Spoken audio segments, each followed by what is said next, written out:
नमस्कार। कुंदुरी तरकारी केबे एमिति बनैचंती कि कहती कुंदुरी खाइले बुद्धि मोटा हुए बड़रू छोट जे भी खाइबे कहे बुद्धि मोटा हुए खाइबा पई मगंतीनि। तो ये जदि बनैकी देबे बड़रू छोट समस्ते खाइबे।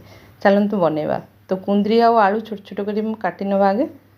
मो रेसिपी जदि भल लागुची सब्सक्राइब लाइक करंतु कमेंट करंतु काटिकी धोई नवा भल कि तापरे मते मसला बनैबा।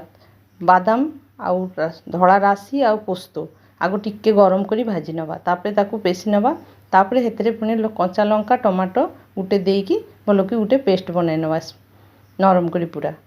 तापरे कड़े तेल दवा जीरा दवा सुखला लंका रसुण देकी तापरे आमे पियाज दवा सेटा भाजी हो सारा परे तापरे कुंदुरी आलू को आमे भाजी नवा जमी सीझी जीव आलू कुंदुरी भी सीझी जीव तादरे लंका गुंड हल्दी सब पकईकी आमे टिके ढंकई दवा सिम करिकी जाल ढंकई दवा तापरे आमे पेस्टा जो बनईथिलु से पेस्टा दवा तो अल्प पानी दवा कौन आगु भाजिला बेले सीझी जाइए परिवा अल्प पानी देकी आमे ढाकी दवा पूरा सुखिला सुखिला रहिबो आमे उल्हेबा जानि भी पारिबेनी पिला माने एटा कोन तरकारी बनाइचंती बहुत टेस्ट लागे खाया पे थरे बनांतु निश्चय कमेंट रे कहंतु केमती हेछि। जय जगन्नाथ।